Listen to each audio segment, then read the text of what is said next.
Good morning, Bacon Academy. Coming up on today's show, auditions for the school Star Search talent show are beginning, final coverage of Super Bowl XLVII, and human remains found beneath a British parking lot hold a royal secret. All that and more now on the Bacon Academy Student News. Today is Monday, February 4th, 2013. I'm Bernie Dennler. And I'm Matt McAllister. Auditions for the school's annual Star Search competition begin today and run through February 7th. Auditions will be held in the cafeteria and are mandatory for students who wish to participate as contestants in this year's show. Forms are available in the office and with Miss Keogreen or Mr. Manning. Valentine's Day flower sales will begin today during lunch and run until Thursday, February 7th. Carnation and flower orders will be delivered on February 14th. Order forms are available with officers at the sale booth. The Baltimore Ravens walked away with the Super Bowl XLVII championship yesterday, beating the San Francisco 49ers 34-31. MVP quarterback Joe Flacco threw 3 touchdown passes in the first half, which, coupled with 2 field goals, put the Ravens up by 15 toward the end in the second quarter. As if that weren't enough, Ravens wide receiver Jacoby Jones returned a kickoff following a 49ers field goal late in the first half for a 108-yard touchdown, tying the record for the longest return in NFL history. The Ravens led the game 28-6 at the start of the second half, and circumstances looked bleak for the 49ers. Salvation came to San Fran in the form of a blackout that left half of the Mercedes-Benz Superdome without power. The 49ers began their comeback 34 minutes later when play finally resumed. San Francisco quarterback Colin Kaepernick's 15-yard touchdown in the fourth quarter set a Super Bowl record for longest touchdown run by a quarterback. He and wide receiver Michael Crabtree were unable to clinch the victory on a 5-yard pass on fourth down with 1 minute and 46 seconds remaining in the game. The Ravens provided a safety. Punter Sam Koch ran out of the end zone to leave only 4 seconds left on the clock.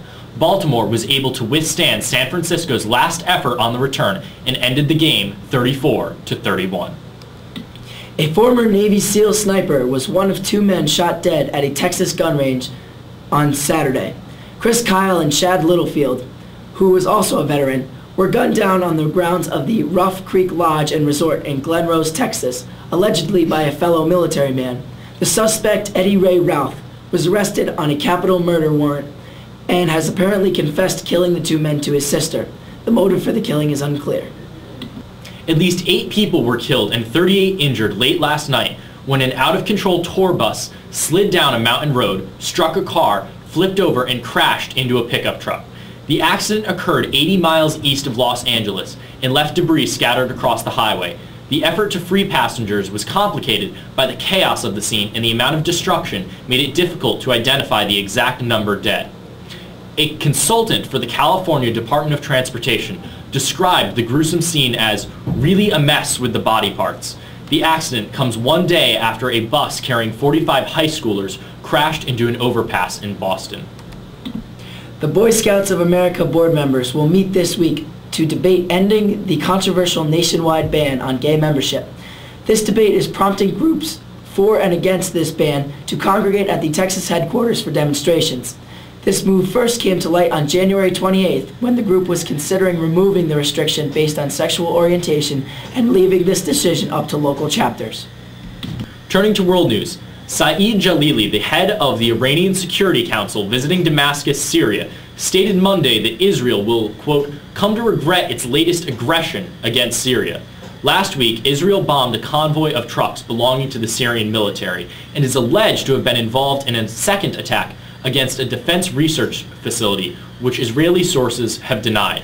Jalili called on the Muslim world to stand with Syria, which is in the midst of a civil war against the Jewish state of Israel. In Mali, French warplanes have bombed rebel bases in northern and remote parts of the country as French forces try to cut off supply routes. French President François Hollande has pledged continued support to his former colony and promised to help restore cultural sites that have been damaged by the rebels. The conflict in northern Mali began last January when rebel groups began fighting the Mali government for independence in the northern region known as Azawad. The United States and South Korea have begun naval drills and a show of force directed at North Korea. The drills come after North Korea's announcement that it will conduct a nuclear test in spite of UN sanctions imposed after a satellite launch in December, which the U.S. and its allies claim was a veiled test of banned missile technology. North Korea also stated that these tests are part of a planned action against the United States, implying that the North has plans for a nuclear assault against the United States in the future, although they currently lack such capabilities. A suicide bomber that targeted al-Qaeda militiamen in Iraq killed at least 22 people on Monday and wounded 44 others. The blast occurred in the town of Taji, 15 miles north of Baghdad. The victims included members of the Sawa, a collection of Sunni tribal members that had sided with the United States military against al-Qaeda from 2006 onwards, and soldiers who are amongst the casualties. Finally, in science news, NASA scientists announced that the Mars rover Curiosity has started its first drilling operation on the Martian surface.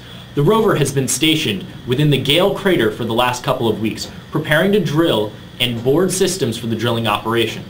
The Mars Science Laboratory is drilling in search for evidence of water. Scientists have confirmed that the human remains that were found underneath a parking lot in Leicester, England, last August are those of the country's King Richard III. Richard III was killed at the Battle of Bosworth Field in 1498, and the skeleton showed battle wounds that indicated he suffered a violent death. His remains will be reburied in Leicester Cathedral, near the site of his original grave. That's all for today. Join us again tomorrow for more school, local, U.S., and world news. And remember, you can catch us online too at youtube.com/BA Student News.